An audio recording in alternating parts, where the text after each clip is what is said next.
We begin today's shiur 11 lines from the top of Daf Nun Hey.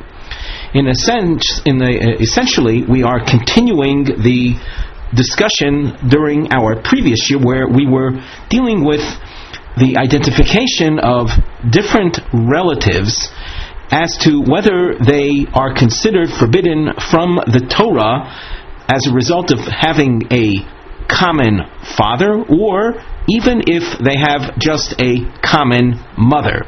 So without reviewing all of that which we said during our last shiur, we will just continue from the point that we left off and glance at the side of the Gemara where we have a topic heading, Mokor, a source, She'eshes Ach, She'asura. We spoke about a brother's wife. She is a forbidden relative. How is he your brother? Bein im hu achiv min ho'av, bein im hu achiv min ho'em.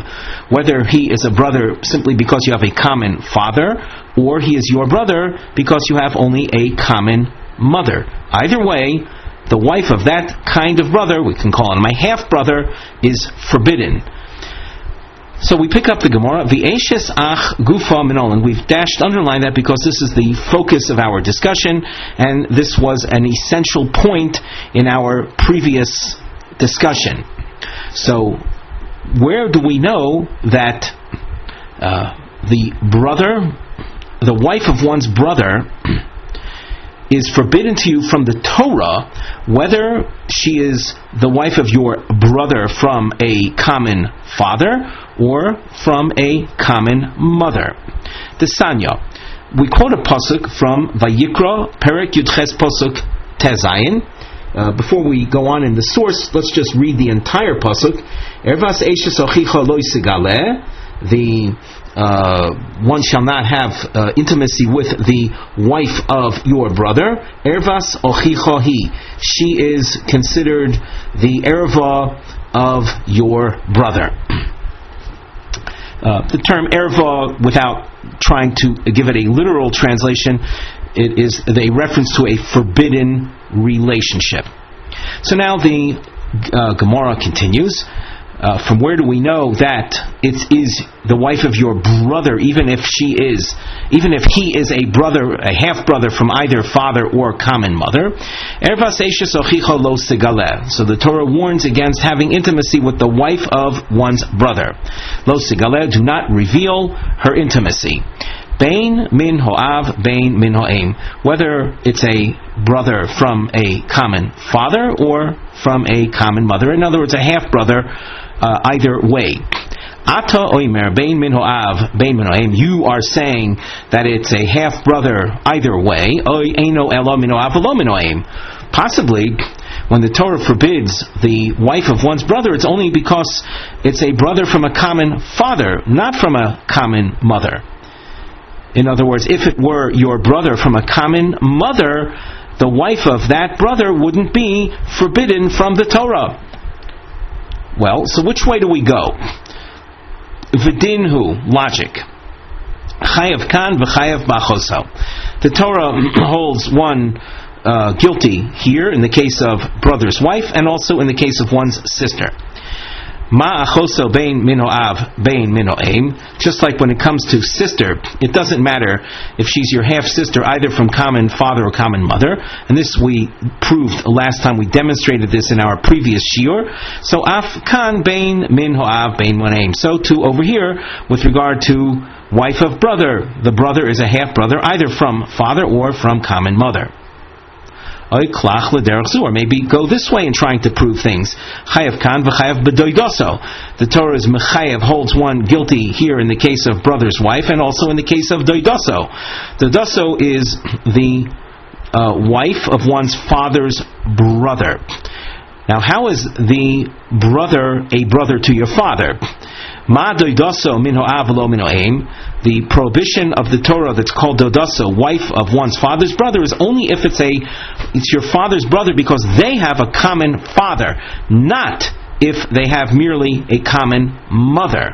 So afkan, so too regarding our topic of brother's wife, mino av v'lo mino em. If it's a half brother, but only if it's through a common father, not through it wouldn't be sufficient to create guilt if it's a brother through a common mother. No, nira lemidoma. So let's go further and see which is this most similar to. We have the issue of brother's wife.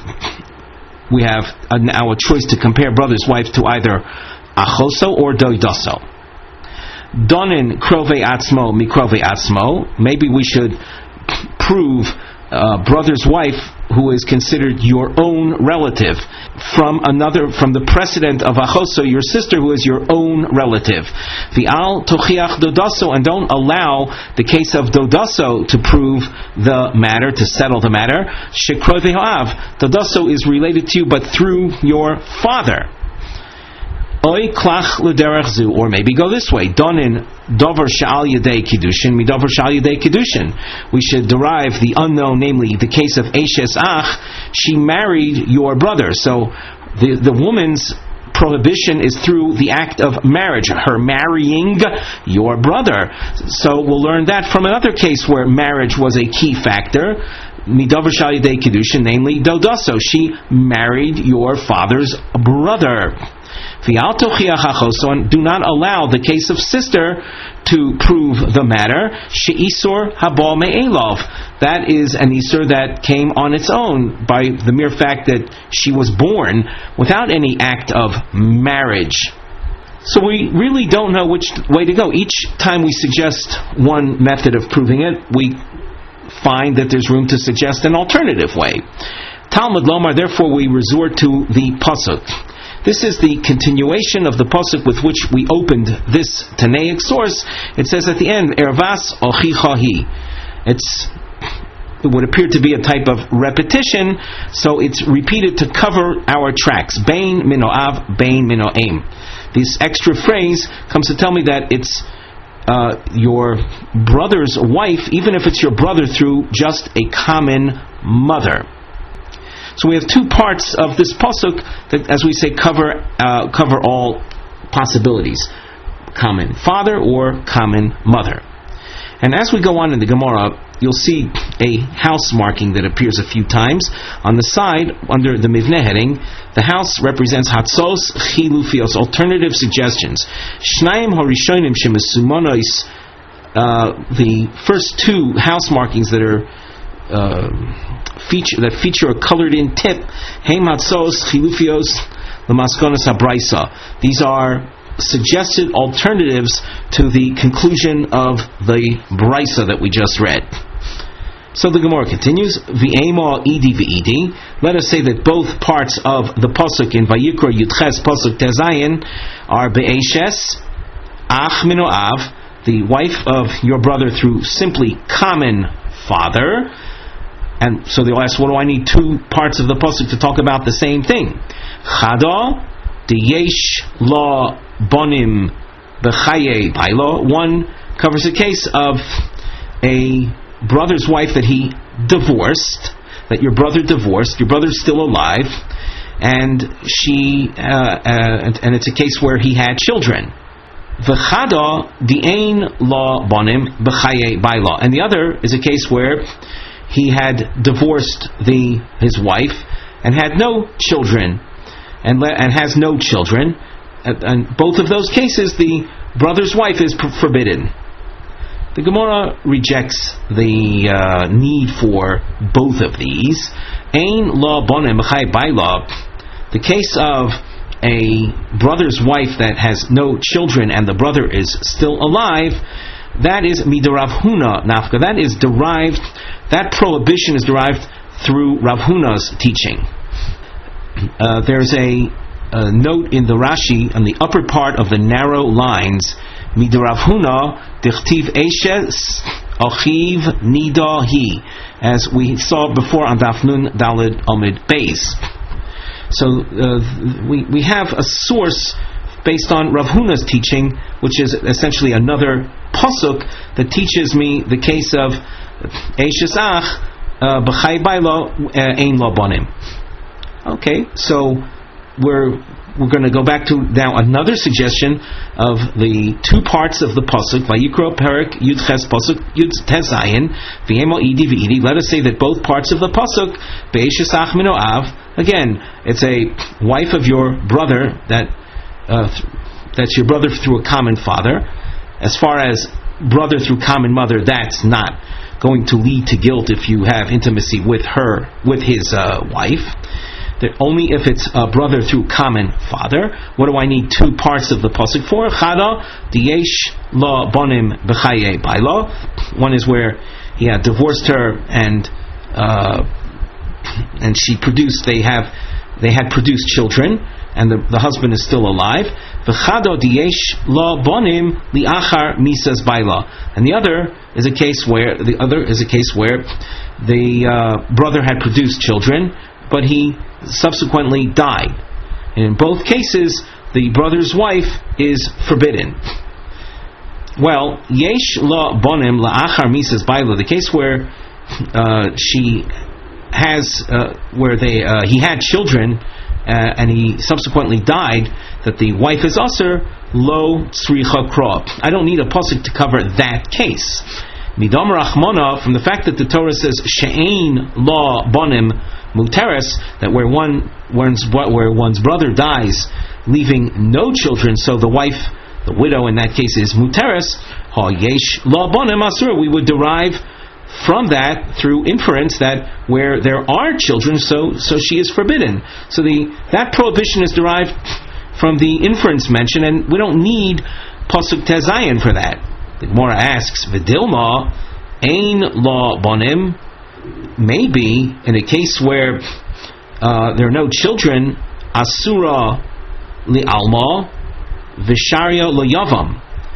Both parts of the pasuk are talking about an eshes ach, a wife of brother from father only. And as far as the extra source is concerned, well, where there are no children, she is usher to marry someone else, and she's muteres to the yavam. Yesh la bonim, sharya li alma, v'sharya li yavam. And where there are children, she's muteres to the world and muteres to the yavam. In other words, where there are children, as opposed to before, where there were no children, she cannot marry anyone else. Where there are children, she can marry anyone else, and she can marry the yavam. Inami, or possibly ein la bonim mitzvah, where there are no children, so then there's a mitzvah for the yavam to marry her. Yesh la bonim rishus. If there are children, so there's an option that he can marry her, but he's not commanded to marry her. Inami, ein la bonim. Another possible contrast is that the case of ein la bonim in yesh la bonim lo, where there are children, so the yavam cannot marry her. However, v'lav haba michlal aseh equals aseh, and a negative command that's derived from a positive, namely the positive states where there are no children, you shall marry her. Inference, where there are no children, you shall not marry her. That has the status of a positive command, and as a result, in order to derive a negative command, I would still need the second half of the pasuk in Vayikra Yud Ches pasuk Tezayin, so that at this point we don't see with any certainty that the Torah is forbidding a wife of a brother from a common mother. Well, Kosav Kro Achrino, there's still another pasuk, Ervas Ochiv Gila, and with that extra pasuk, we now are able to cover, let's say, all possibilities, including the wife of a brother through common mother alone, as also being a prohibited relationship. The Gemara asks, V'ema, Eishes ach mino aim, ke'eshes ach mino av. Maybe we should parallel a wife of one brother through common mother to wife of one brother through common father. Ma eshes ach minoav liachar misas bailo sharia. In a case where one's brother dies leaving no children, so the wife of one's brother is muteres. That's yibum. So af eshes ach minoaim. So too in the case of a brother through common mother, when he dies leaving no children, so his widow is liachar misas bailo shara. She should be allowed also. And we know that's not the case. We know that yibum takes place only when it's the death of a brother through common father leaving no children. But according to the suggestion right now, maybe we should parallel them. Omar Kro, the pasuk says he, and you can see we have a little arrow, and where you saw this word before, from the very pasuk that we were marbe, the Ashes ach minoaim, we have the word he, which tells me avyosa teh, she remains as she was, namely forbidden, that she always is forbidden, even if the brother died without children. Since it's a brother through common mother only, there is no mitzvahs yibum. Before we continue with the Gemara, we glance at the side where the bow tie shape is featured. We see a nosei mivneh heading, a topic heading with a structural note, where we've written Lama Kosuv Kores Eitzel Achoisoi V'Doidosu. Why does the Torah write that there is a kores punishment for one who has intimacy with one's sister or with one's doda? Rashi points out that it would appear that the specification of kores by these relatives is seemingly unnecessary, because we know that all of the arayas that are listed in the Torah are punishable by kores. Rashi cites the pasuk v'nichrusu hanefashos ha'osos. So once again, why does the Torah specify kores by these relatives? And they are highlighted in the bow tie shape. So we continue now in the Gemara. Achoso de kosav bo kores lomali. Why does the Torah write kores by achoso, by sister? Lichid Rabbi Yochanan. It's for Rabbi Yochanan's teaching. The Amar Rabbi Yochanan.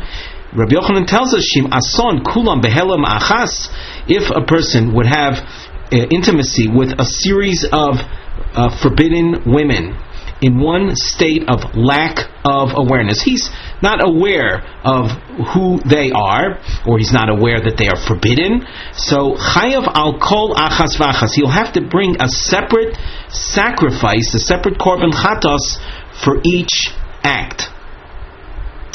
The Rashi points out, had there been only one kores for all the forbidden relatives, they will say in the general pasuk, I would have thought that if he does several offenses in one state of lack of awareness, not becoming aware in the interim that he had done something wrong, he would bring only one sacrifice.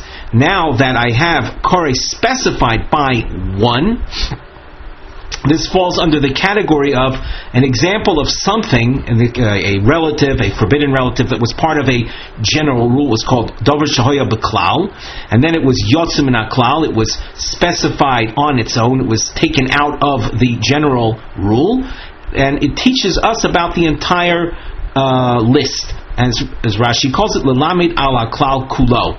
Rashi simply citing the famous Brisa of Rabbi Shmuel, where we have rules of exegesis.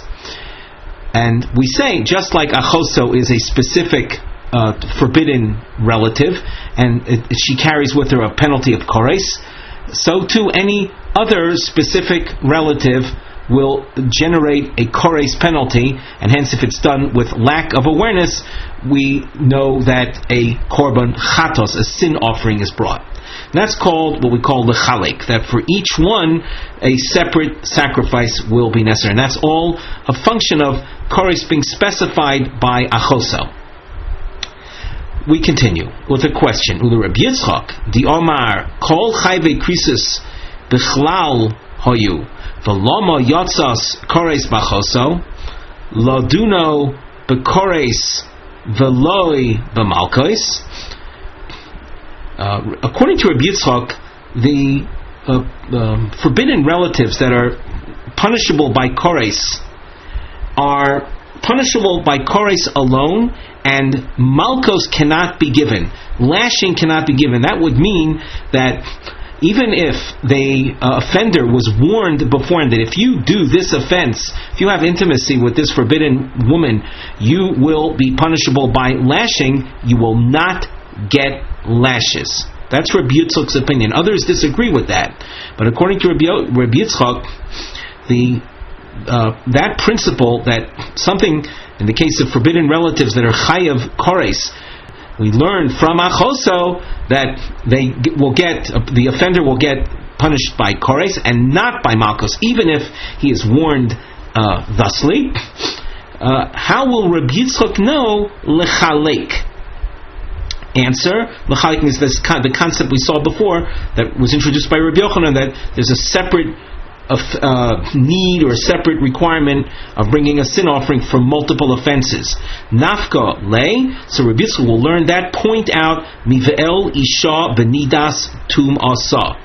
From that pasuk he learns this principle, l'chayev al kol isha ve'isha. The Rashi points out that the word isha in the pasuk is available for this particular teaching, because otherwise the pasuk could have simply written ulenida lo sikrav. So from the expression of ve'el isha, we learn that for each woman there's a separate punishment or a separate sacrificial requirement. Aririm yihiu lomale. The expression aririm yihiu is essentially kores. It's a situation where a person dies without children, or his children will have died before him. There's some detail to that particular issue, but for our purposes right now, it means it's a reference to kores. So why does the Torah specify kores, the punishment of being cut off, in the sense of one's children, one's future is cut off? Why is it written by Dodoso? Answer: Lichid Rabba, for Rabba's teaching, to Rabba Rami. Rabba raises what would appear to be a inconsistency in two verses. Ksiv aririm yihu, that's one pasuk. Ksiv aririm yamusu. Now here we look at Rashi. Aririm yihiu lishas misason mashma sofan lavo lidei ariri, that a person will come to being ariri. De'im yesh lo bonim, that if a person has children, kovran, he'll bury his own children, meaning that his children will die in his lifetime. There's another pasuk that says aririm yomusu. Rashi says mashma de'im Hein achshav aririm, if a person right now has no children, kein yomusu, they will die thusly without children. Vafilu ivoldu lahem liachar maisa, even those children that will be born after the offense. So we have two psukim, aririm yihu, which, as we saw in Rashi, implies that if he has children now, he will bury them. And the other pasuk, Aririm Yamusu, implies that even children that he doesn't have now but will be born afterwards, after the offense, those children will also be subject to, they will die before the father. Ha Ketzat. So how do we resolve these two psukim? Yesh lo bonim, if a person who is committing the offense of immorality, of forbidden relations, a person like that has children, kovron, he will bury those children. Ein lo bonim, if he doesn't have children, holech ariri, he will die that way, childless.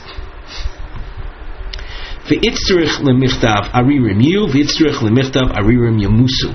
Both psukim are necessary. The kosav rachmona aririm yu, had the Torah written just that, have amina, I would have thought, ad chatei, only those children that he had before the sin would be subject to this kores, that they would die. Avol mechate ve'elech lo, but children that he might have born after the sin, so they wouldn't be subject to this premature death. Kosav Rachmana Aririm Yomusu. Hence, the Torah writes Aririm Yomusu, as we saw before in the Rashi, that implies even kids, even children that are born after the act, the forbidden act of intimacy. V'i Kosav Rachmana Aririm Yomusu, and have the Torah written just that. Have Amina Mechete Ve'elech. I would have thought that only those children that are born after the sin are subject to this premature death. Avol made correlate, but children that were born before aren't subject to it, and therefore tzricha, I have to write the pasuk of Aririm Yu as well. Let's take a look at the Rashi. Di'i kosav rachmona Aririm Yu. Had the Torah written just that, have amino dahavu le adchate. I would have thought that the punishment applies only to those children that he had before the sin, that were, let's say, they were around at the time of his sin. V'hachi mashma, and the pasuk would have been understood as follows: Sofam lios aririm. The offender eventually will die ariri. Shiamusu b'neim sheish lahem ata. The children that he has now, for the sin, they will die. Fiu ariru. Avol b'shas misasam lo yamusu aririm. But not necessarily at the time that the offender dies will he die without children. Those children that he happened to bear after his sin wouldn't die. So that's what I would have thought had I just had the pasuk of Aririm Yiyu. The ikas of Rachmon Aririm Yamusu. Havi Amina. If I would have thought Mechate ve'elech, those children that were born from the sin onwards. The hachi mashma mechetom isu ve'elech aririm yamusu. Those that from the time he sins onwards, he will bear his iniquity, and those children will die. Avobonim demei kora lo maisi, but children that he had beforehand, so they won't die. Kosav Rachmon Arim Yu. Therefore, the Torah writes Arim Yu, Sofon Lavo Lidei Aririm. They will come to being Ariri anyway. Dimnichtiv Aririm Yu, from the fact that the Torah writes that, Michlal Dahashto Lav Aririm Ninu. That implies that right now he's not Ariri. So, with that, we understand that even those children that he has from before the sin will also be subject to this premature death because of what their father did. We turn back to the Gemara. Actually, before we go on in the Gemara, let's glance at the side under the Nosei Mivneh heading. The triangle is featured. Sidra Shel She'elos. There's a series of questions Shel Min Nolon. From where do we know? Lagabi Ha'ora Bekesher Lebios Shonos. The general theme or common thread amongst these questions is that they relate to partial insertion Ha'ora in the context of all kinds of different forms of intimacy. The Gemara. He'ora dechayve lavin minolan. From where do we know that even in those forbidden relations that don't carry with them a chiyuv kores, but are merely considered negative commands, they're considered isurei lo yisaseh, from where do we know that he'ora also is a violation, even though it's not a totally complete act of total insertion, of male organ insertion, nevertheless it's punishable. It's considered an offense. The Gemara answers, Midagoli Rachmona Shichva Zera Gabi Shivcha Charufa. The term Shichva Zera, now literally it means semen, but in halachic term, Shichva Zera refers to we'll call a Gemar Bia, a more complete type of insertion. So from the fact that the Torah speaks in terms of a gemar bia or shichva zera gabi shivcha charufa, regarding a person that has relations with a maid servant that's categorized as a shivcha charufa. There are many different definitions as to what a shivcha charufa actually is. Rashi cites an opinion. Shivcha charufa, he says, shivcha kanainis and miresis le'evid ivri shemuter ba. This is a case where a person has in his household a Jewish servant. He's called an Eved Ivri, and the Torah allows an Eved Ivri to have intimacy with a non-Jewish bondmaid. Again, these are laws that the Torah cites in psukim. So a Jewish servant, a man that has assigned to him by his owner a non-Jewish bondmaid, if someone else has relations with her, he is guilty of having relations with a shivcha charufa. This is something that is usher to do. It's a negative command. It's not a chiyuv kores, but it's forbidden.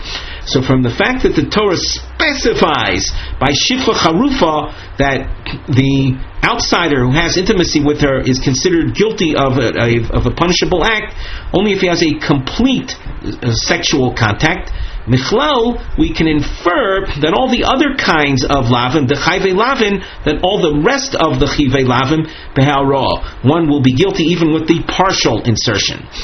The Gemara asks, well, Adarabba, can't you say to the contrary? Midigoli rachmon ha'ara, b'chayvei krisus, from the fact that the Torah specifies by the more severe type of offense that are punishable by kores, the other forbidden women, the forbidden relatives that are punishable by kores, michlal the chayvei lavin, that would leave room to infer that by the less severe type offense, the negative command prohibitions, the gemar bia, that only with a complete type of insertion, complete sexual contact, only then would one be guilty. So which way do we go with regard to the general list of chayvei lavin? Are we going to infer from shivcha charufa that the rest of chayvei lavin would be punishable even behara, or do we infer from chayvei krisus that the rest of the chayvei lavin would be punishable only begemar bia?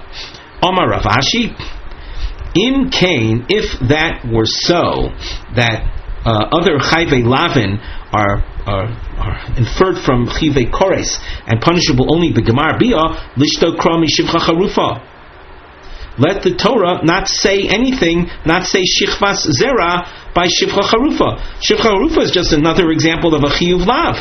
Why was the Torah specific by shivcha charufa why was it specific there about a gemar bia? It must be, as we said at the first stage, that it must be that shivcha charufa is really the exception, and from that we infer that other chayvei lavin are guilty even with mere ha'ara. Another question. Hero de chayvei lavin de kahuna minolan. From where do we know that a kohen, even if he has partial sexual contact with those women that are prohibited specifically to the priesthood? For example, a kohen is also to marry a divorcee.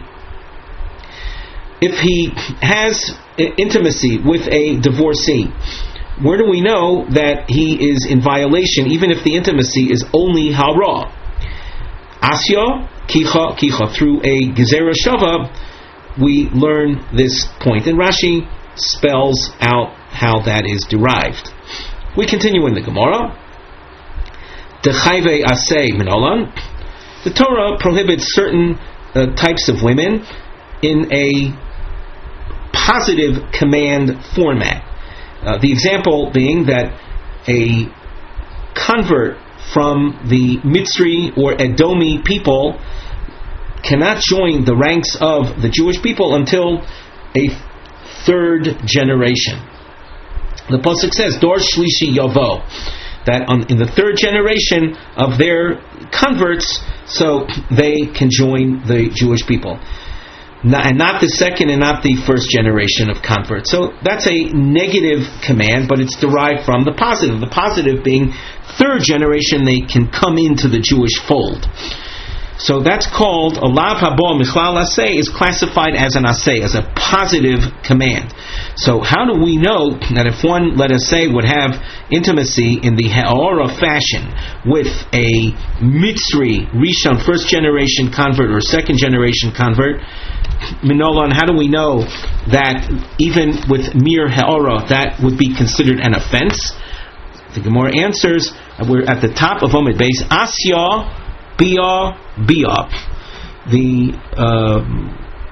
The concept of Bia is derived from other chayve lavin, where the pasuk says, for example, Lo Yovo Mamzer.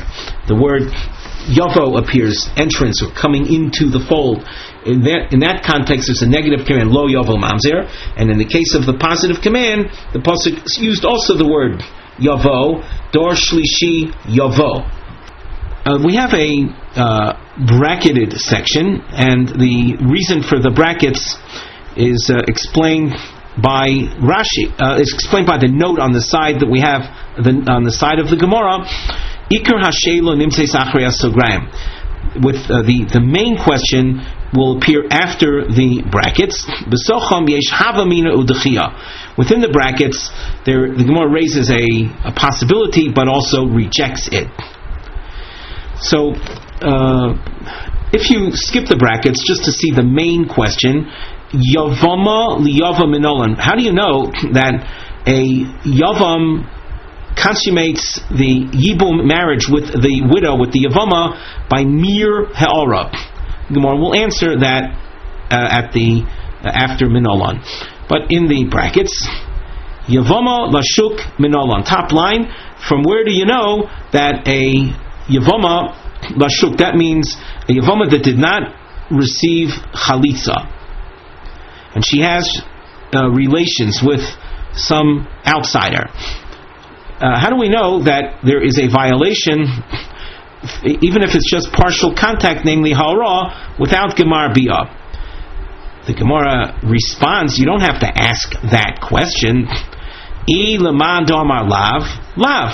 If you view Yevama lashuk as an isur lav, as a negative command, so it's just like all other negative commands, and we already established that they are guilty if there is mere ha'ora. Asay. And if you classify Yevama lashuk as an isur asay, as a violation of a positive command, so it's just another example of positive commands, which we already established are considered punishable, or it's considered an offense if there is just ha'ora. So what's your question? When you want to discuss the issue of Yevama, what's the issue? Ela Yevama liyava minolan. From where do we know that the Yavam acquires the Yevama through mere ha'ora? Asya bia. Through, again, a word comparison using the word bia. We already established previously that bia in the case of negative commands is through ha'ora, and the same word appears Yevama yavo alea in the case of the Yibum marriage. Hence, it also means partial contact, the ha'ora. Number 5, Isha lebaila. A person, let us say, wants to marry. Sometimes the word betrothed is used. The Mishnah at the beginning of Maseches Kiddushin, of Tractate Kiddushin, specifies 3 different methods of initiating the beginning of a marriage, and one of those methods is through bia, through sexual intimacy. It's true that, practically speaking, Rav, we already saw this in a previous Gemara, doesn't allow that. It's not considered with proper modesty, but it works. So we're asking here, how do you know that the initial stage of marriage can be accomplished through this type of intimacy, the ha'ora type contact? So Isha lebaila minolan. Answer, Asya kicha. The pasuk by marriage says ki yikach isha uboala, and we see by chayve krisus the word kicha appears as well. And we established earlier that in the case of chayve krisus, so you see the word he'ora appears explicitly. Before we continue in the Gemara, we glance at the side. We have a nosei, a topic heading, Ma melamed habitui shichvas zera shekosuv eitzel. Number 1, shifcha charufa. Number 2, eshes ish. Number 3, soita. There are 3 topics in the Torah, 3 psukim that address these 3 different kinds of women. The shifcha charufa, which we described earlier, the bondmaid assigned to a Jewish servant. Eshes ish, a married woman, and sota, the suspected woman, the suspected married woman of immorality. In each parsha you see the term shichva zera. What does it teach me? Omar Rava. We continue in the Gemara, 5 lines from the top. Omar Rava, Loma li dekosav rachmona shichvas zera b'shivcha charufa, shichvas zera b'eshes ish, shichvas zera b'soita. The Gemara answers, De shivcha charufa ke de amoran. I need the term shichva zera by shivcha charufa, as we said earlier, that only by shivcha charufa, an outsider who has intimacy with her will be guilty only if he has a complete insertion, what we call gemar bia, and we shouldn't think that just like other chayve malchus, just like other negative command prohibitions, one is guilty through partial insertion, so too here, not so. So that's why shivcha, by shivcha rufa, shichva zera, which as we explained earlier means complete act, is specified. The eshes ish, the term shichva zera by eshes ish, prat lemeshamesh meis. This is to the exclusion of a man that, let's say, draws near or unto a woman who's married to another man, but this, we'll call him the paramour, his male organ is not in a state of kishui or erection. So he has we'll say, contact without kishui aver. So shichva zera tells me that he would not be guilty, and the guilt, by the way, of eshes ish is punishable by court execution. So it's important for us to know that if he doesn't experience kishui aver, he won't be guilty of a capital offense. The Gemara says, well, that is very nice according to only one opinion. That is a reasonable conclusion according to the opinion that says one who has this physical contact with the non-erected organ, he is in fact exempt. But according to the opinion that says that one who has physical contact even in the non-kishui state, my ika lememar. So then what is the role of the term shichva zera in the Torah in the context of eshes ish? Ella, number 2, prat lemeshamesh mesa. This might sound disgusting, but Torah deals with all kinds of situations, even the unpleasant. Here's a case of someone that is having, we'll say, is performing an act of intimacy with a corpse. The woman is dead. In other words, a married woman who died, and someone comes and has intimacy with her corpse.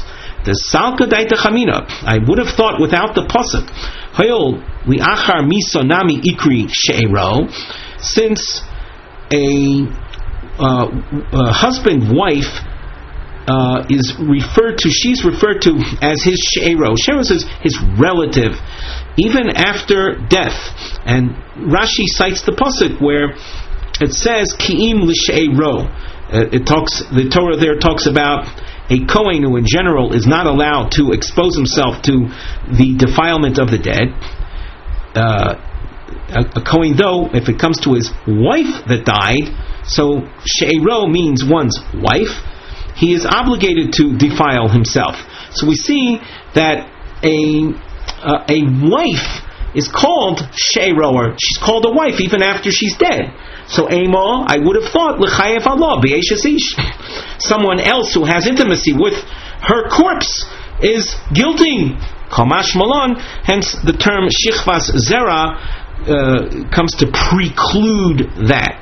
It might be without seeing Rashi immediately on this point, but it might be because the term shichvas zera implies zera means producing seed, and being that she's dead, so that cannot take place. So therefore the term shichvas zera would exclude this form of intimacy. The soita lomali, the term shichvas zera appears in the context of a married woman suspected of immorality, of being with another man. What does the word shichvas zera, the term shichvas zera, accomplish there? Answer, l'chidesanya. Shichvas zera, prat l'dover acher. To the exclusion of the case of dover acher. My dover acher, what does that mean? Now, as we go on in the Gemara, we have a series marking on the side under the Nosei Mivneh heading. We see that the trapezoid introduces shitos ma bo l'mayit shichvas zera bekesher l'kinui be'eshes sota. So maybe a word about what is involved in eshes sota. A sota, we'll say in technical terms, is a case of a man married to his wife, and he warns his wife. Rashi, we use the word in our introduction, the word kinui. That's where a husband warns his wife about or not to do something. We can't be specific yet because that is what the list of opinions comes to explain. So, in a simple sense, where is there a definite situation of as an isha sota? If a man warns his wife not to engage in intimacy with another man, and then she is seen by witnesses to have gone in private. They didn't see an actual act, but they saw her go in private with another man. That creates the isha sota, the suspected woman. And if you study the parsha in the Torah, we know the husband then brings the wife to the Beis Hamikdash, and she is made to drink water into which the section of the Torah dealing with sota had been erased into the water, and if she is guilty, so miraculously she swells up, and the rest is written in the Torah. So the case of Isha Sota involves the husband warning her. In this Gemara, we'll see that there are examples of warnings that do not create the Isha Sota. And we should have pointed out a moment before that once a husband warns his wife, and she is then seen to have gone into private with the other man, until the matter is settled by her drinking the testing waters of the Beis Hamikdash, until that point she is forbidden to her husband. But it all depends on what the nature of the warning that he issued to her was. So our source says shichvas zera comes to exclude the case of dover acher. What does that mean? Amai dover acher. We continue in the Gemara. Number 1, the first trapezoid, Rav Sheshes prat. This is to the exclusion l'shekina law shaloi kedarka. According to Rav Sheshes, it would mean if a husband had warned his wife, I don't want you having intimacy in the unusual fashion. The lo kedarka is where a man has we'll call it male organ insertion to the non-reproductive orifice. So if a husband warned his wife, I don't want you to be with so and so, shalo kedarka, according to Rav Sheshes, that would not create a case of sota. Omar lei Rava. Rava disagrees with Rav Sheshes. Mishkevei ishaksiv. The term mishkevei is a word in the plural. And from that, we learn that both kinds of orifice constitute full-fledged sexual intimacy. So how can you say that would be excluded from the section establishing an isha sota? Elomar Rava, prat l'shekina la derech evorim.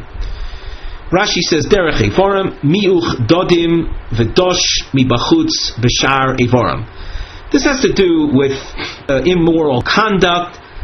Miuch dodim is where he will say fondles her breasts, or he has let's see, male organ contact with other parts of her body. Evora means other limbs other than the specified orifices, the reproductive orifice and the more posterior orifice. That's derech evorim. So that if a man had warned his wife not to be with so-and-so in this derech evorim fashion, so that would not establish an isha sota. Omar le Abaye. Abaye says to Rava, do you really need a pasuk to exclude that? Pritzusa asar rachmona. Rashi says Pritzusa asar kos rachmona bitmiya. With you read this with a tone of wonderment. Klomar pshito delav kinui hu. It's obvious that would not constitute a warning that would create the isha sota. The mishum pritzusa lo mitzura allow. Because of acts of that nature, she would not become forbidden to her husband. Elo Omar Abaye. Therefore, Abaye has to explain what does the source mean when it says prat l'dover acher. In other words, the Torah uses the term shichva zera in the case of the isha sota, and that would make her into an isha sota if the husband warns her thusly, but not if something else. So Elam Rabbi prat l'shekina la b'neshika. Now here is a very big, very, very tricky word.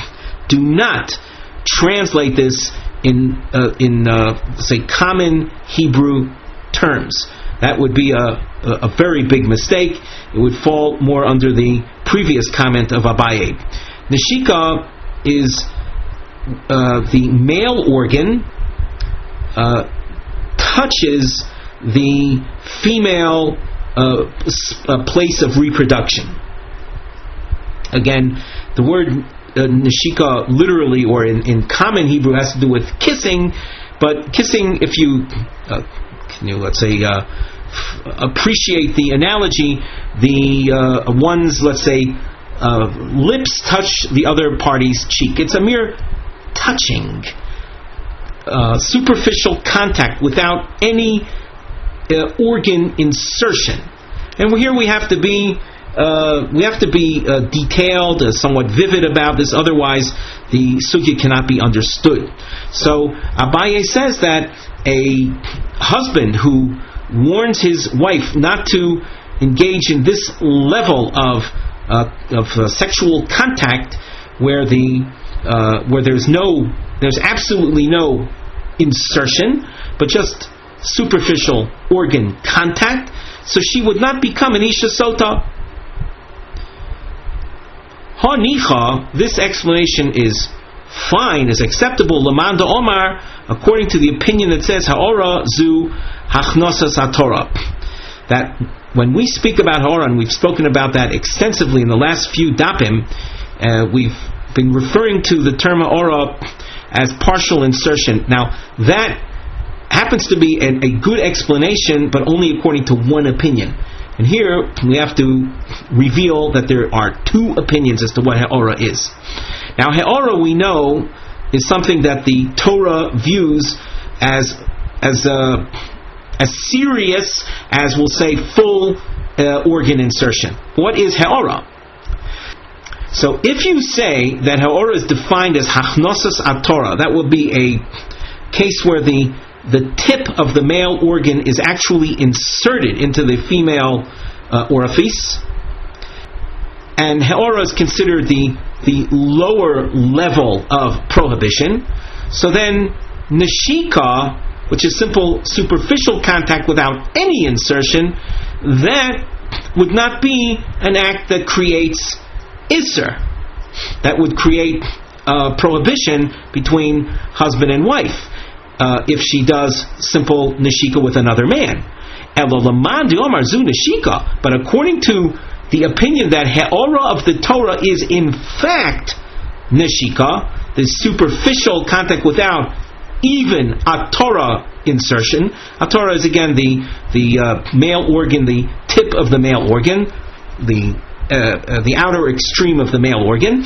But so if you say that He'ora in fact is Neshika, my ika lemeimar, then what is prat l'dover acher going to mean? Because if a man would warn his wife, do not do Neshika according to this Madomar, it's like he's saying do not do He'ora. And He'ora is, as far as halacha is concerned, is a full-fledged act of prohibited intimacy. So what's being excluded? Ella li'olam l'shekina lo derech evorim ve'itzderech. So we're going back to what Rava had mentioned in suggestion number 2, that a man who warns his wife not to engage in, acts of impropriety, but are not actual orifice related, this needs to be spelled out as being a non-kinui, a non-warning to create an isha sota. Now, v'itzrich, and I need to be told this, and don't object to it on the grounds that it's simple promiscuity, simple prisus, and it would be of no consequence. Because salka daita chamina, I would have thought without this Tanaic source that the whole topic of isha sota is subjective. Bekpeda de baal tala rachmana v'ha kapid. That the Torah gives license to a husband to warn his wife concerning any matter of bodily contact that happens to bother him. And if that were the case, then even if he would have told his wife, I don't want you having body contact, even without organ insertion, I don't want you having any body contact with some other guy, that would constitute a formal warning that sets into motion the sota process.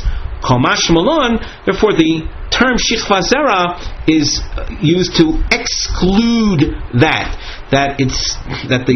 the topic, the case of isha sota, of a woman becoming forbidden to her husband through his having issued a warning beforehand, only if the warning was of we'll call it an organ insertion nature.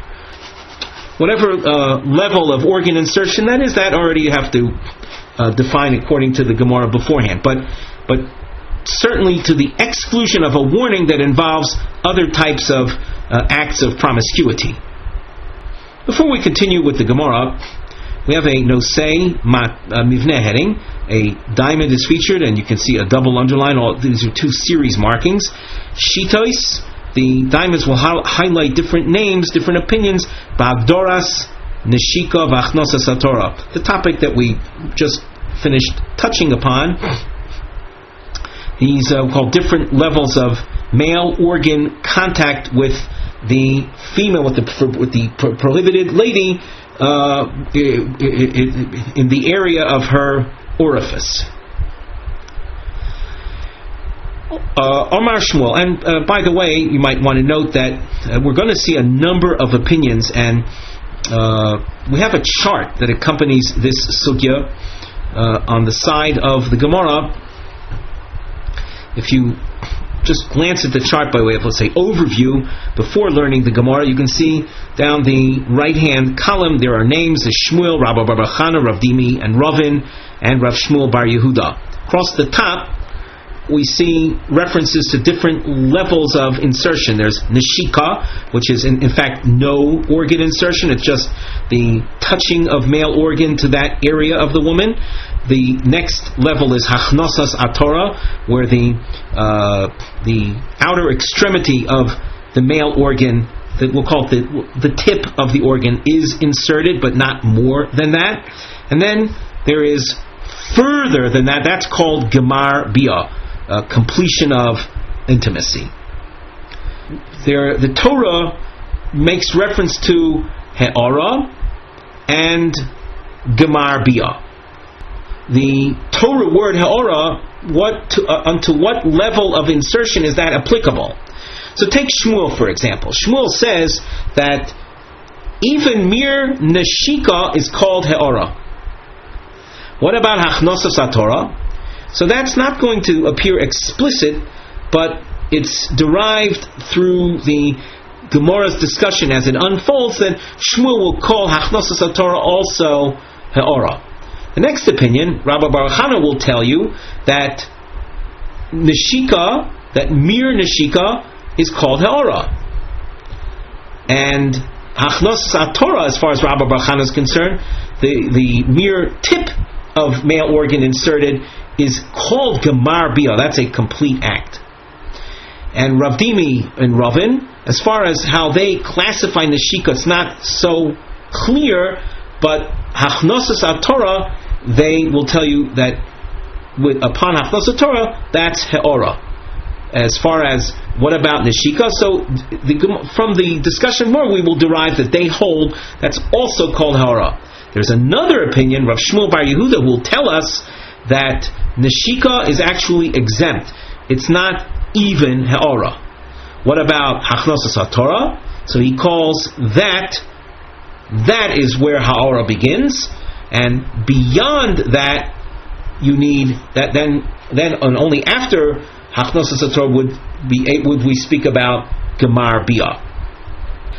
Now, having seen the overview, we look at the Gemara itself, which presents the opinions, and in the course of the discussion, we're going to also investigate is there which opinions clash with one another. Omar Shmuel, he'ara zu neshika. When the Torah uses the word he'ara, it is referring to the mere superficial organ contact. Moshal the other, and to explain neshika, he gives us an analogy. Shmuel gives us an analogy. It's similar to a person sheminiach etzbo al piv. If a person places his finger on his lips, efshar shelo yidchoik abasar, by the mere placing of your finger on your lips, it's impossible that there isn't some pressure, some pressing in of the flesh. So it doesn't mean insertion, but pressing in on the flesh. That's the concept of neshika. Ki also Rabba bar Chana, Amar Rav Yochanan, Gemar bia b'shivcha charufa zu hachnosas atorah. Now we can infer from this that anything less than that we call neshika, that would be classified as he'ara. That would sound like Shmuel. Shmuel said that neshika is he'ara, or he'ara is neshika. Mosiv Rav Sheshes.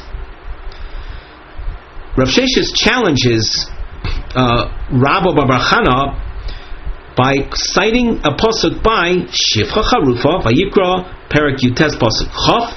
It says Shichvas Zera. Eino Chayov, a person who has relations with the bondmaid assigned to a Jewish servant, Eino Chayav Elo al Bias Hamiruk. He's chayav only with this type of intimacy, Bias Hamiruk. Now the word miruk is a term that can be, let's say, loosely translated as completion. So, my lav, miruk gid. Does it not mean the completion of the gid? The gid is a word referring to the male organ. that the entire organ is inserted. Lo, that's not the explanation.